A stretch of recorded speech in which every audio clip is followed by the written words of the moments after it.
बोला बोला छठी मैया की।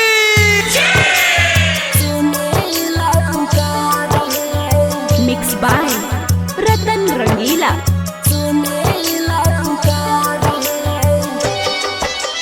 डीजे विकास बेतिया। छठी मैया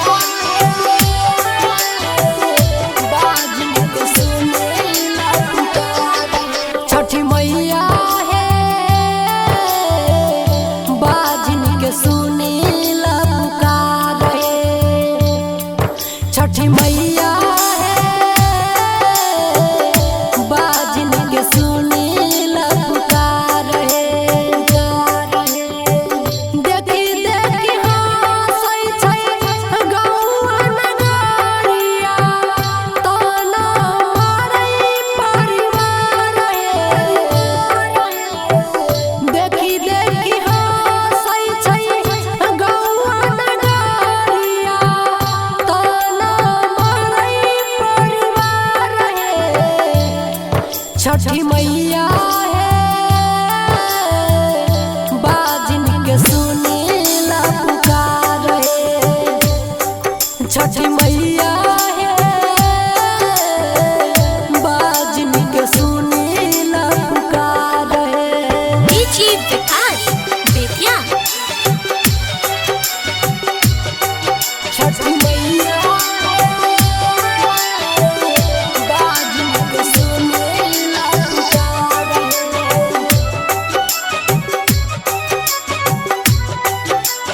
सुनीला पुकार है। कथी हमारा से भेला मैया कसूर है, घर से निकालै छै सास ससुर है।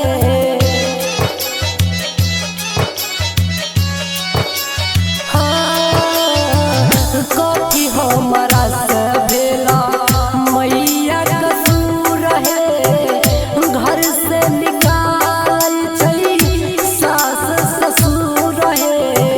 आखिया से लोर बहै कोई नहीं देखै छै, लागै छै सुना संसार है। छठी मैया है बाजिन के सुनीला पुकार है। छठी मैया है बाजिन के सुनीला पुकार है। डीजे विकास बेतिया। छठी मैया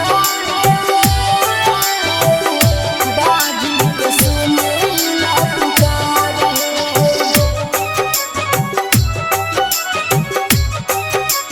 सुनीला पुकार है।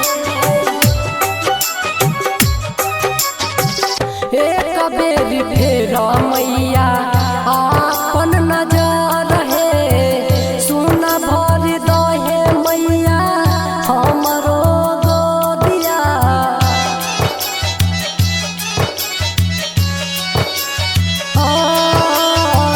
एक बेरी फेरा मैया आपन नजर है, सुना भर दहे मैया हमरो गोदिया। कहै छै राइटर रंगसन साथ में संतोष संगम करी दाना उधार है।